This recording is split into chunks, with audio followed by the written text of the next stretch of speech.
नमस्कार, स्वागत है आपका BCM 7 में। मैं गिरीश पंत और मैं ऋचा चौहान।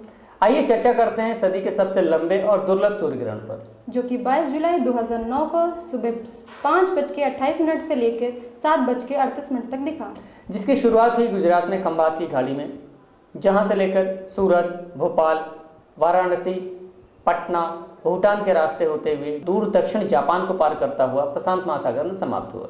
इससे पहले कि हम सूर्य ग्रहण को वैज्ञानिक, ज्योतिषों और मेडिकल साइंस के नजरिए से देखें, आइए हम जानने की कोशिश करते हैं आखिर ये ग्रहण पड़ते क्यों हैं।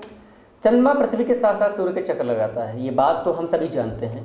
लेकिन इन चक्करों के चक्कर में हसीन इत्तेफाक जरूर हो जाता है जब चंद्रमा पृथ्वी और सूर्य के बीच में आ जाता है। चंद्रमा के पृथ्वी और सूर्य के बीचों बीच आने से पृथ्वी के उस भूभाग पर जिस पर चंद्रमा की छाया पड़ती है वहां सूर्य ग्रहण होता है। अगर देखा जाए तो हर सूर्य ग्रहण अपने साथ अमावस लेकर आता है। आम लोगों में इस सूर्य ग्रहण को लेकर जो सोच है उसकी सच्चाई क्या है? क्या ये सूर्य ग्रहण जीवन में हलचल मचा देगा? क्या ये ग्रहण बीमारियों और जल प्रलय को बढ़ावा देगा? आम लोगों से इस बारे में हमने खास बातचीत की। आम लोगों का तो नज़रिया यही है। देखिए, दो तरह के लोग हैं। एक कुछ वैज्ञानिक थोड़ा पढ़े लिखे, वो तो सीधा सीधा अर्थ लगाते हैं कि चंद्रमा की छाया पड़ रही है पृथ्वी पर और वही छाया ग्रहण कहलाती है। लेकिन पौराणिक लोग जो हैं, हमारे पुराने भारतीय संस्कृति को मानने वाले, उनका कहना यह है कि राहु जो है ये ग्रहण के समय में यानी चंद्रमा को और कभी सूर्य को खा लेता है। और ये खा क्यों लेता है कि जब अमृत बट रहा था तो देवता लोग एक पंगत में बैठे थे और राक्षस लोग एक पंगत में बैठे थे, और अमृत बंटना शुरू हुआ। वो मोहिनी अवतार लेके भगवान अमृत बांट रहे थे, तो राक्षसों की तरफ तो ये सिर्फ देख भर लें मुस्किया के और देवताओं को अमृत देते चले जाएं। तो एक राक्षस ऐसा था, उसने चालाकी समझ लिया, तो वो चुप्पे से जो है वो भेष बदल करके देवताओं के पंगत में बैठ गया कि हम भी अमृत पी लेंगे। जैसे उसके सामने अमृत रखा और यूँ करके पीने लगा, बगल वाले सूर्य ने इशारा कर दिया, अरे ये राक्षस है। बस तुरंत भगवान ने उसका गला काट दिया। तो आधा अमृत अंदर चला गया, आधा बाहर रह गया, दोनों ही जिंदा रह गए। एक का नाम हो गया राहु और एक का नाम हो गया केतु। वही राहु सूर्य चंद्रमा को एक अपनी चुगलखोर समझ करके कि इसी ने मेरी शिकायत करी, वो जब तब ग्रहण कर लेता है। नमस्कार मिस्टर BD जोशी जी, आपका कल सदी का सबसे बड़ा सूर्य ग्रहण पड़ रहा है, जो कि आगे आने वाले 123 साल बाद इतना बड़ा सूर्य ग्रहण देखने का मौका मिलेगा हम लोगों को। तो आपका क्या नज़रिया है सूर्य ग्रहण के बारे में? सूर्य ग्रहण तो ऐसा है कि चंद्रमा जब बीच में आ जाता है पृथ्वी और कहते हैं सूर्य के बीच में आ जाता है तो उसमें सूर्य ग्रहण होता है। तो आप लोगों ने क्या क्या तैयारी की है सूर्य ग्रहण को देखने के लिए या उससे बचाव के लिए? जब देखने के लिए तो ऐसा है, सूर्य ग्रहण को पार्शियली अगर देखा जाए, बच के देखा जाए तो कोई नुकसान नहीं है। अगर ज़्यादा सीधे अगर डायरेक्ट देखें तो फिर आँखों को नुकसान पहुँचा सकता है। और हमारे हिंदू मैथोलॉजी के हिसाब से ये ग्रहण जो है कि एक किस्म से चंद्रमा या सूर्य के ऊपर कोई कष्ट बताता है। जैसा कि आप जानते हैं कि 6 जुलाई को चंद्र ग्रहण पड़ा और 22 जुलाई को सूर्य ग्रहण, और आने वाली 6 अगस्त को एक और चंद्र ग्रहण होने वाला है। मतलब 30 दिन के अंदर 3-3 ग्रहण। जी हाँ, 3-3 ग्रहण।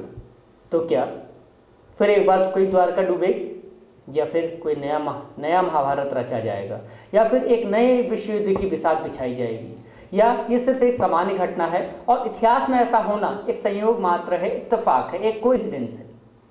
इस बारे में हमने बातचीत की प्रख्यात ज्योतिषविद और पुराण इतिहास के जानकार डॉक्टर त्रिलोचन प्रसाद डेमरे जी के साथ। इस ग्रहण का आम लोगों के जनजीवन पे क्या प्रभाव पड़ने? इसका ऐसा है, ये हमारे वैज्ञानिक, हमारे पूर्वज पूर्णतः वैज्ञानिक थे।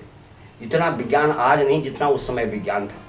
उनको इसका ज्ञान था कि सूर्य की रश्मि हमारी ऊर्जा के द्योतक है और सूर्य की रोशनी यदि मिलनी हमको कम हो जाएगी तो वो हमारे लिए हानिकारक हो। तो उसमें जो वायरल्स हैं, सूर्य की रश्मि वो वायरल जला देती है, और अन्यथा जो है वो वायरल बढ़ते जाते हैं।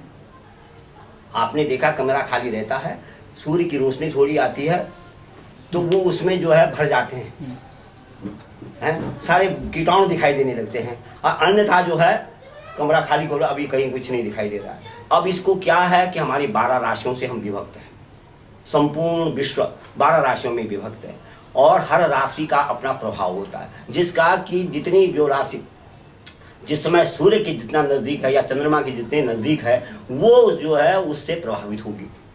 अब के कर्क राशि पर जो है बताया कि जब से ज़्यादा जो है सूर्य का प्रभाव, वो रश्मियों का प्रभाव पड़ेगा, तो उनसे इंस्ट्रक्शन दे रखे हैं कि भाई आप लोग जो है घर से बाहर ना आना, या चश्मे का प्रयोग करना, या रश्मि सूर्य की रोशनी में खड़े होना ही नहीं। पुराने ज़माने में हमारे यहाँ सूर्य की रश्मि को देखना या चंद्रमा की जो देखना था उसके लिए हमारे पास कोई यंत्र नहीं था, तो हमारे पूर्वज तब भी वैज्ञानिक थे, कांच की थाली में पानी डाल करके और उस थाली का प्रतिबिंब देखते थे, जिससे कि हमारी आंखों में वो रश्मियाँ नहीं आने पाए, हमारे आंख को प्रभावित न करें, क्योंकि वो जल से और कांच की थाली में रखने से वो जो है किसी प्रकार भी हमारी आंखों को हानिकारक एक दर्पण का काम करेगा, और इसलिए जो है ग्रहण हमारे लिए हानिकारक बताया गया है।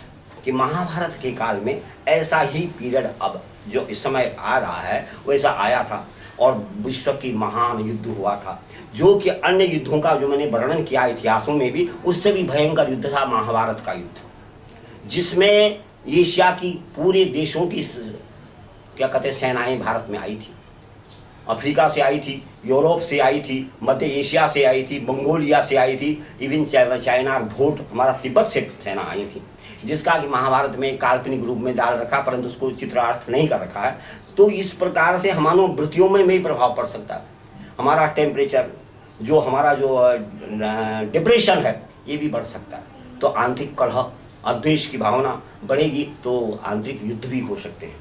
आप हिस्ट्री के लेक्चरर रहे हैं, हाँ। तो ये इतिहास के नजरिए से आप क्या देखते हैं इस ग्रहण को? क्योंकि ग्रहण एक शब्द एक ऐसा अपने आप में है, ग्रहण ग्रहण का स्वीकार मतलब है करना। कुछ स्वीकार करना। तो लेकिन इस ग्रहण को लेकर इतना एक आम जनता के बीच में भय का वातावरण क्यों व्याप्त है? ऐसा है, केवल इसका कारण इसका है कि इस समय ये 3 ग्रहणों की परछाइयां एक साथ आ रही हैं।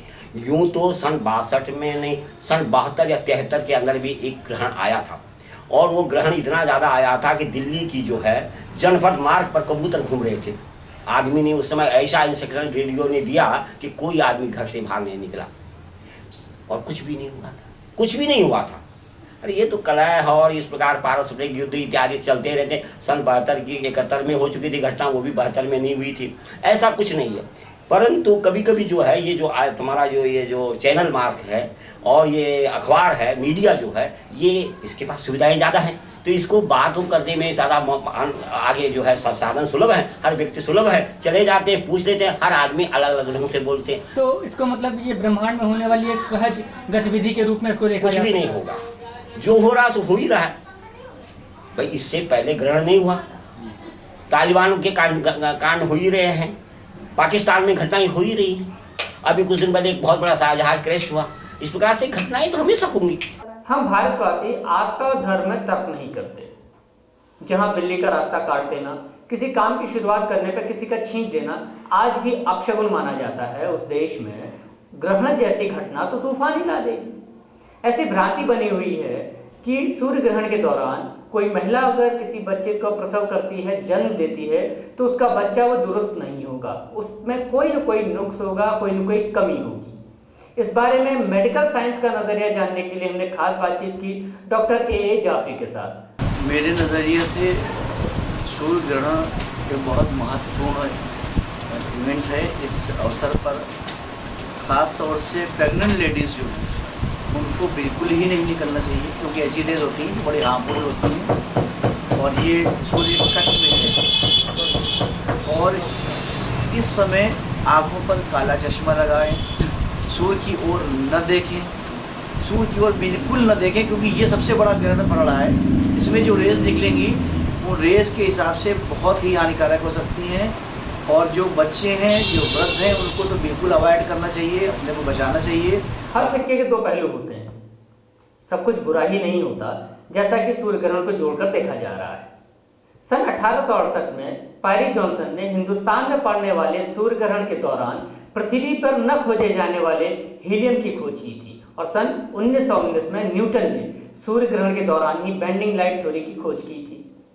और इस सूर्य ग्रहण में चीन ये प्रयोग कर रहा है और जानने की कोशिश कर रहा है कि सूर्य ग्रहण के दौरान पृथ्वी के गुरुत्वाकर्षण बल में उसका कोई प्रभाव पड़ता है या नहीं। कुल मिलाकर हम तो यही कह सकते हैं कि जो काम चांद महीने भर में करता है उसे सूरज एक दिन में ही कर देता है, भले ही चांद की बदौलत। ये थी विस्तृत चर्चा सूर्य ग्रहण के ऊपर। अगली बार आपसे मुलाकात होगी एक नए मुद्दे, एक नए विषय पर। तब तक दीजिए इजाजत BCM टीम की पूरी टीम को। नमस्कार। नमस्कार।